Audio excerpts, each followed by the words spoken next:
Okay, let's keep reading immunology. So let's recheck the anatomy again. So remember that the lymph node is the secondary organ that may have efferent, one or more efferent. Okay, I'm sorry. This is a lymphoid organ that has many efferent, and one or more efferent. It is encapsulated and trabeculated, as you can see here. Trabeculated. Those trabeculas here, and here this is our trabeculas that they say. So the function are non-specific filtration by macrophages, the circulations of B and T cells, and immune response activation. That's their function. Remember, it's composed of follicle, medulla, and paracortex. Remember, follicle, medulla, and paracortex. In the follicle is this part here, follicle, this round here, is localized in outer cortex. This is the site where the B cells are proliferate and have proliferation. Just remember, the primary follicles are dense, those one here, dense, and the secondary follicles are pale. Those one are secondary follicle. The primary follicles are those one. Primary follicles, you can see they are dense, and the other one is a little bit bigger and pale. This is secondary follicle. So those secondary are the one that are active. They're active. So remember, follicle for B cells, B cell localization. So now we're going to medulla. The medulla is this one here. This is all medulla here, all this color here. I would say yellow. This is all medulla, and then in a little inner is the paracortex. So remember, medulla is full of reticular cells and macrophages, and the paracortex, remember, the T cells, paracortex T cells. So paracortex contain T cells. There's the region of cortex between follicles and medulla, contain high endothelial venules through which T and B cells enter from blood. So it's explaining this here. So the paracortex is this area here, and you can see this is like another picture with the venula overposed on the top. So you can see this is where the interaction in between the vein and the artery with the capillary venulas are together, and then anything that's coming through here is going through the veins in this area here, paracortex. So let's read it again. Contain high endothelial venules, this one here, through which T and V cells enter from blood. So the V and T cells enter from blood in those venules here. Remember, this is underdeveloped in patients with DiGeorge syndrome.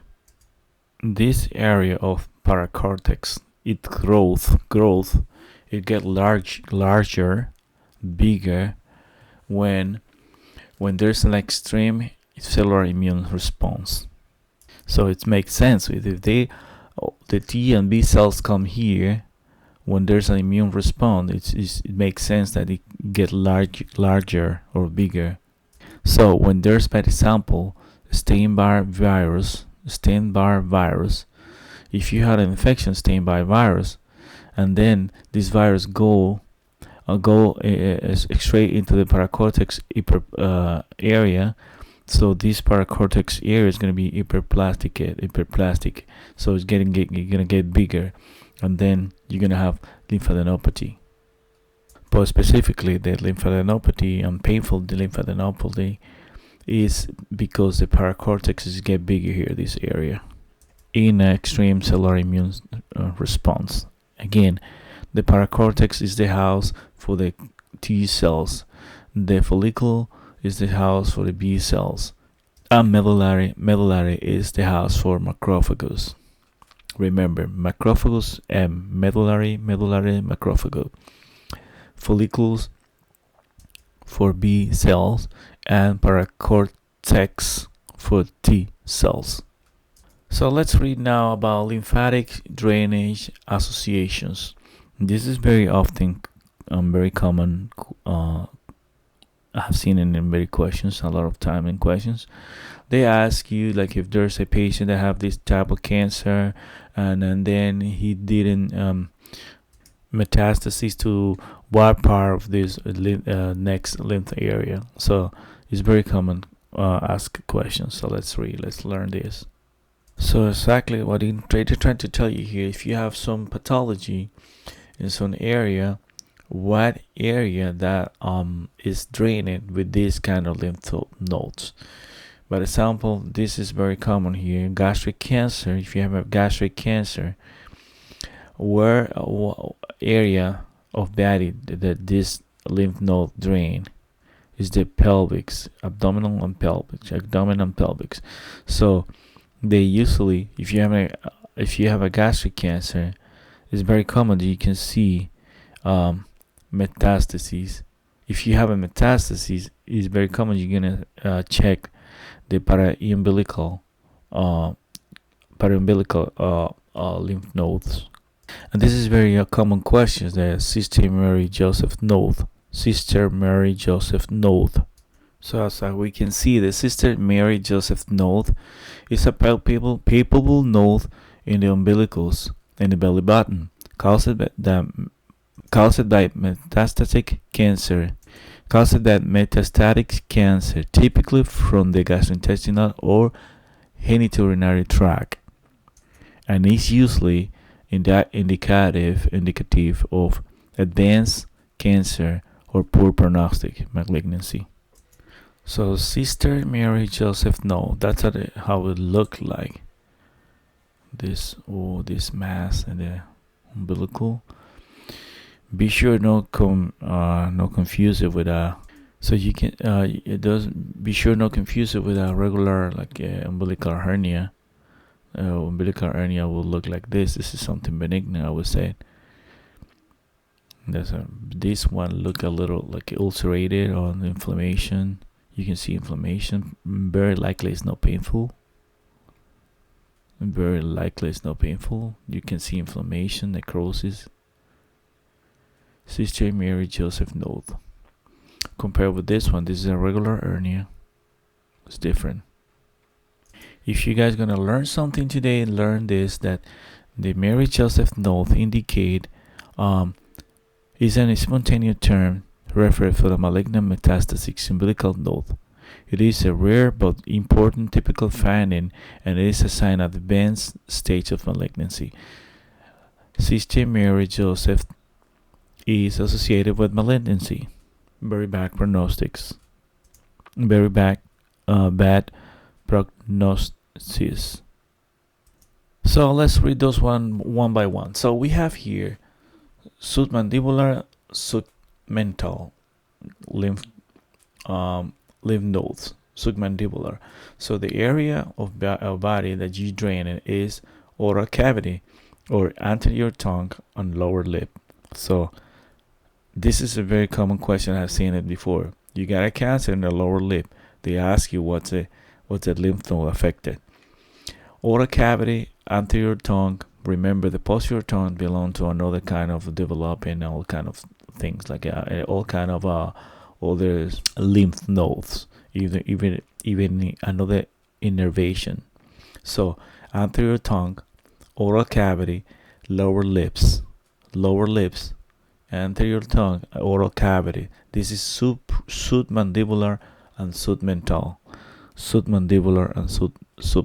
This area here is associated with malignancy of or metastasis of the oral cavity. Is associated with malignancy of and metastasis to the oral cavity. Malignancy of and metastasis to the oral cavity.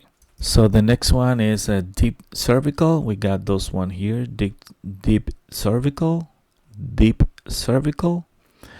It's associated with or drain head, neck, and oropharyngeal. Head, neck, and oropharyngeal, and is associated with upper respiratory tract infection, infectious mononucleosis, Kawasaki disease, malignancy of head, neck, and oropharyngeal. So we can see not always is associated with cancer, because in this case, when you have deep cervical nodes, is associated primary, like the first you have to think is upper respiratory tract infections, infectious mononucleosis, and Kawasaki disease in kids. Remember Kawasaki disease. So a reminder of Kawasaki disease is a rare but serious illness that usually affects children under 5 years old. It is a type of vasculitis, meaning it is causes inflammation of the blood vessels, particularly those supplied to the heart. So the kids at the age of 5 can have a heart attack. That's very strange, very rare. So it is a type of vasculitis, meaning that causes inflammation of the vessels and blood vessels, particularly those supplying the heart. While the cause is unknown, it is often triggered by the infection and can lead to dangerous complication if not treated promptly. It is the leading cause of acquired heart disease in children in developed countries. So you can see the symptoms are high fever, rash. The kids have rash on the trunk, but can be elsewhere. Swelling hands and feet with peeling on the skin, red eyes, often with no discharge, red cracked lips, red bumpy tongue, strawberry tongue. They have a strawberry tongue like this. Swelling lymph node, that is usually what brought us here. Swelling lymph nodes, usually in the neck. Irritability. Treatment is intravenous immunoglobulin. It is a blood product that helps reduce inflammation. Another treatment is aspirin. This is a good question. This is the only moment that you can give a kid less than 5 years old aspirin. This is the only question that you can give a little kid less than 5 years old aspirin. You can give those kids aspirin.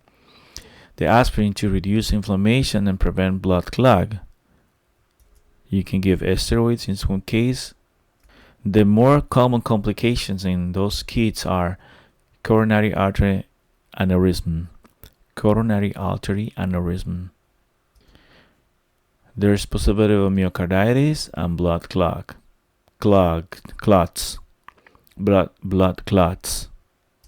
Myocarditis and blood clots. Something to have in mind is that if you give a little kid aspirin, other than being infected or affected by Kawasaki disease, you can give to this little kid, you can put them in rage syndrome.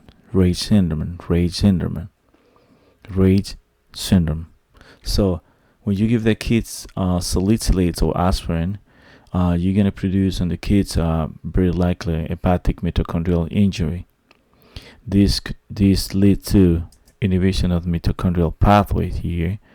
So they're going to be, could be a hepatic steatosis, could be encephalitis, it could be going to be inhibition of oxidative phosphorylation, electrolyte transport change. So that's pretty going to reduce the ATP. So when you give the kids aspirin, you produce inhibition of mitochondrial pathway. That is those three.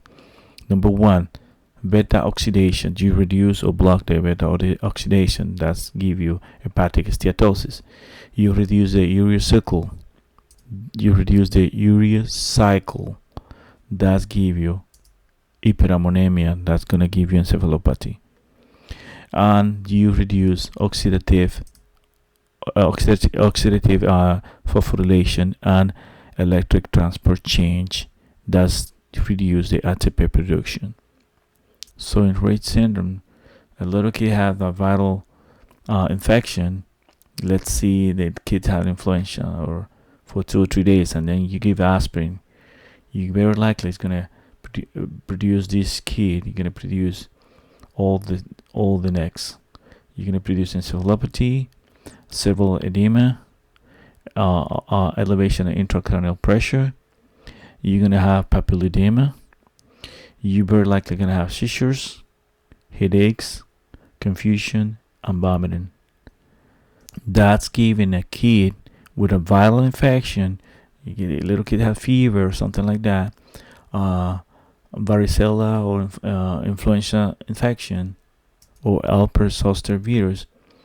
Any kind of those viruses, you can give aspirin. You can produce the Rett syndrome in those kids. Okay, so the labs you can find is elevated AST and LLT, hyperammonemia, like we say here, hyperammonemia, because you stop the urea cycle, hypoglycemia, and you can have elevation of prothrombin time because of hepatic failure. So remember, the only way you can give our kids aspirin is if you're suspecting Kawasaki disease. Okay, so when you have Kawasaki disease, you can have head, neck, and oropharyngeal, and this is the deep cervical lymph node can get affected.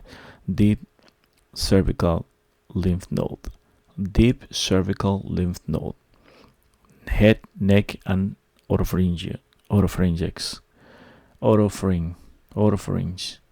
upper respiratory tract infection, mononucleosis, Kawasaki disease, malignancy of the head, neck, and oropharynx. So the next group of lymph nodes we have here supraclavicular. You know the clavicles here, both sides of the shoulders, frontal part of the shoulder and neck. So you have here supraclavicular nodes. What happened? So if it is in the right side, you're gonna have a right hemithorax. So the right side drain the right hemithorax. If it is the left side, it's gonna drain hemithorax on the left side, and abdomen and pelvic. So the left side have more. Why? Because lymphatic drainage association. So supraclavicular, the right side is correspond to right hemithorax. The left side is the also called Virchow node. This drain the left hemithorax and abdomen and pelvis. And this is more explained because the left side we have the thoracic conduct, that whoever brings more of the lymph from the body, it's come to the left side. So the supraclavicular is associated with malignancies of thorax and abdomen pelvis. So lymph node ganglion, lymph node and mediastinum, lymph node from the mediastinum. This is drain the area of the trachea and esophagus, and is associated with pulmonary TB, sarcoidosis, lung cancer, and granulomatous disease. Granulomatous disease, lung cancer, sarcoidosis, and pulmonary TB. Remember that pulmonary TB is a unilateral ilear TB. Sarcoidosis is bilateral. Lung cancer and granulomatous disease. They are both associated to the mediastinal lymph node cluster, mediastinal and ilear lymph nodes. So the ilear lymph node drain the lungs. Another group is the axillary lymph node. The axillary lymph node area is drain upper limb, breast, and skin above the umbilicus. So all the skin from the umbilicus up is drained in the axillary lymph node. So axillary lymph node cluster or group drain the upper limb, the breast, the skin above the umbilicus, and is associated with mastitis, inflammation of the breast, metastasis, especially breast cancer. So axillary lymph node group drain the upper limb, breast, skin above the umbilicus, and is associated with mastitis and metastasis, especially breast cancer. So epitrochlear lymph node group, epitrochlear in the arm, it's drained the hand and the forearm, the hand and forehand, and it's associated with secondary syphilis. This is important. Epitrochlear drain the hand and forearm, and associated to secondary syphilis. So the celiac lymph node group, this is very important. Celiac lymph node group drain the liver, stomach, spleen, pancreas, and upper duodenum. Liver, stomach, and pancreas, upper duodenum, and is associated with mesenteric lymphadenitis, inflammatory bowel disease, and celiac disease. Together, this pathology associated to superior mesenteric 2 and inferior mesenteric group of lymph nodes. So the group of lymph nodes, superior mesenteric, inferior mesenteric, and celiac, are associated with pathology mesenteric lymphadenitis, inflammation, bowel disease, and celiac disease. So the celiac drain the liver, stomach, spleen, and pancreas, and upper duodenum. The superior mesenteric area drain the lower duodenal, superior mesenteric lower drain the lower duodenum, jejunum, ileum, colon to the splenic flexure. All that had to be with irrigation. The same thing as irrigation. Superior mesenteric, lower duodenum, jejunum, ileum, colon to splenic flexure. And inferior mesenteric is this is drained from the colon from splenic flexure to upper rectum, because the lower rectum belongs to somebody, some another group of lymph node. So remember, inferior mesenteric cover the whole colon from splenic flexure to upper rectum. Another group of lymph node that we have is the periumbilical or cystic Mary Joseph node. We already talked about this. This is associated with gastric cancer, drain abdomen and pelvis. The group of para-aortic, these are very important. I have seen in the book in all kind of questions. Para-aortic group of lymph node is drain the testicles, pair of testicles, ovaries, kidneys, fallopian tubes, and fundus of uterus. You can see usually drain things that are impaired. The pair couple, testicles, ovaries, kidneys, fallopian tubes, usually drain pair of things. So para-aortic it's a good thing to remember. Para-aortic is drain the testicles, ovaries, kidneys, fallopian tubes, fundus of the uterus, and it's associated with metastases. So The next group of lymph node: external iliac, internal iliac, superficial inguinal. All of them are associated with disease related with sexual transmission infections, sexual transmitted infection, median foot on legs cellulitis, and superficial inguinal. So I want you to pay attention to those the group of the internal iliac and internal iliac group, external iliac, and superficial inguinal. There's a lot of confusion on those three groups, and there's a lot of questions on those groups. So remember, the para-aortic is a group of pairs: testicles, ovaries, kidneys, fallopian tubes, fundus, and fundus of the uterus. So remember those ones. So now, external iliac drain the body of the uterus, only the body of the uterus, cervix, and superior bladder. So external iliac, body of the uterus, cervix, and superior bladder. So the internal iliac drain cervix, proximal vagina. That's the internal iliac. Proximal vagina, corpus cavernosum on the penis, prostate, inferior bladder, lower rectum to anal canal, remember, above the pectin line.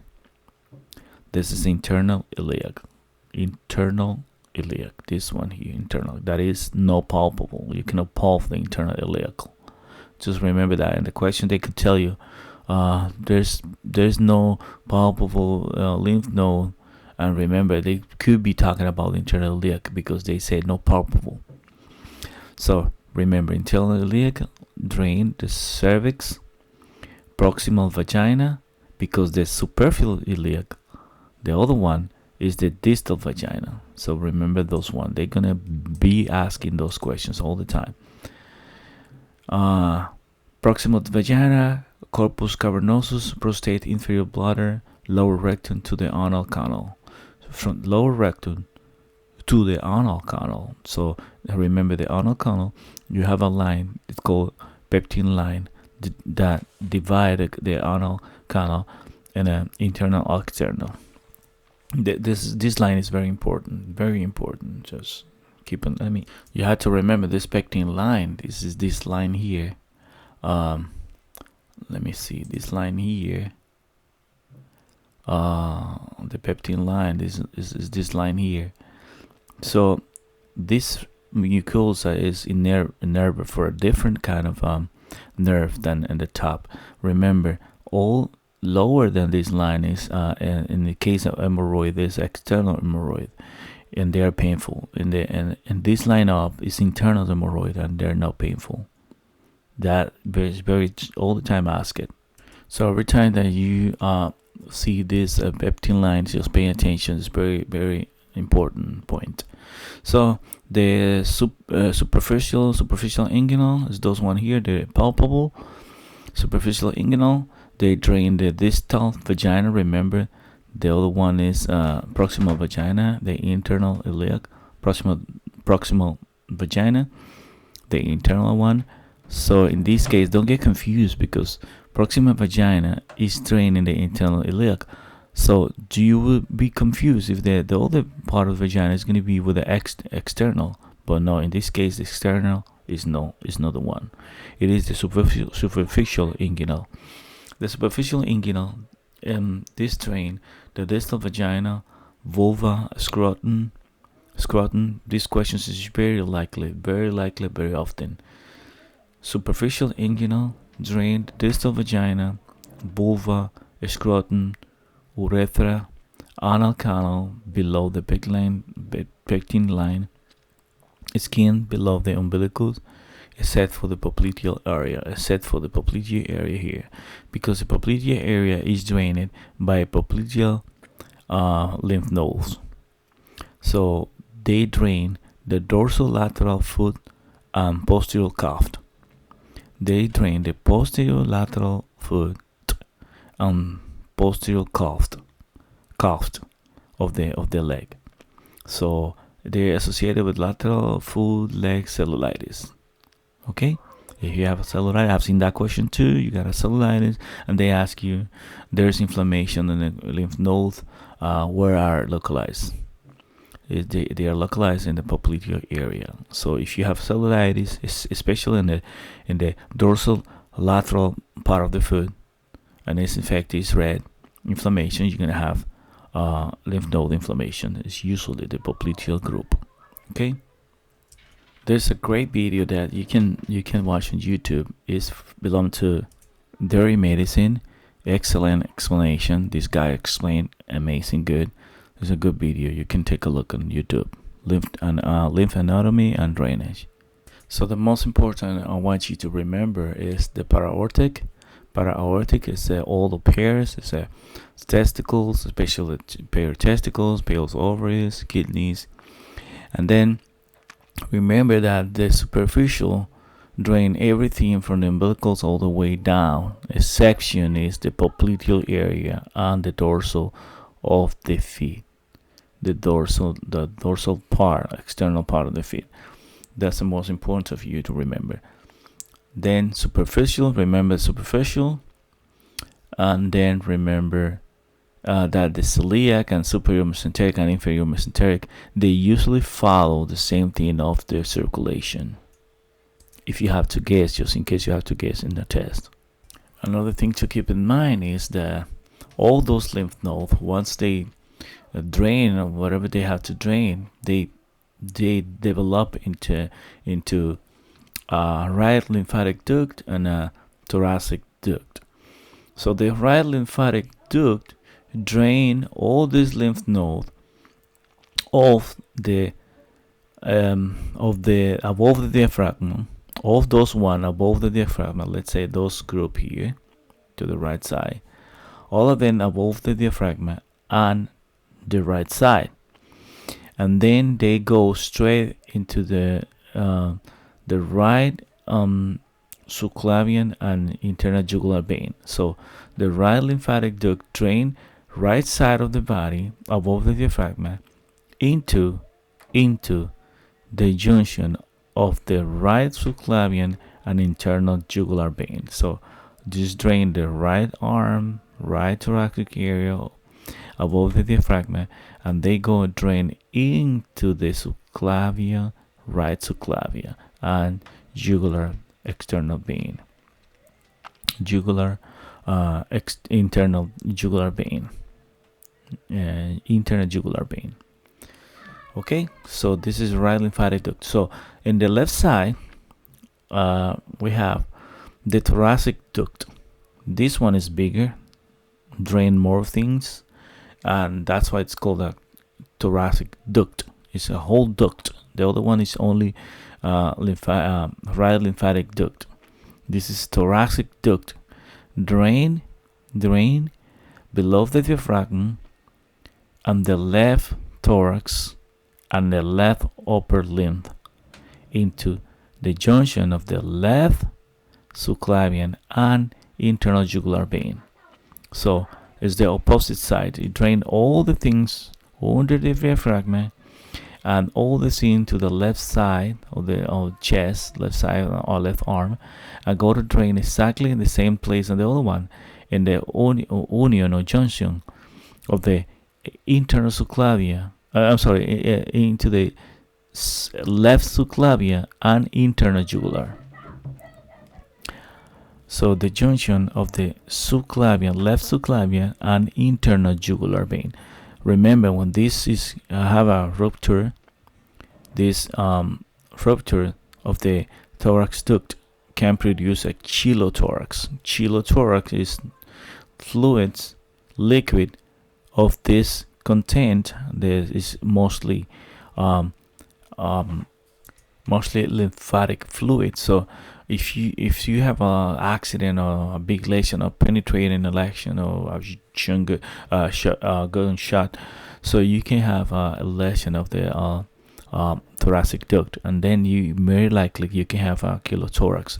So the chylothorax accumulation in the lungs sac, lymph node fluids, or better to say lymphatic fluid, and fat, and fat. So we'll be looking like this. So in this case, you're gonna have like a fluids, this yellow milk color. It's look like a milky color, yellow milky. And the X-ray, you're gonna see something like a pleural effusion, and it's gonna look like milky like that. Okay, so take a last look of the lymphatic. Remember, the para-aortic is the more important. They drain the testicles, everything. The second more important, superficial inguinal, everything under the umbilical. They drain everything under the umbilical, exception for the testicles.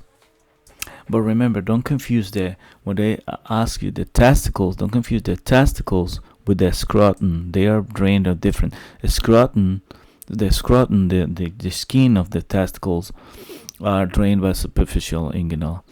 So the testicles inside, they're drained by the para-aortic. So don't confuse that. So the splint.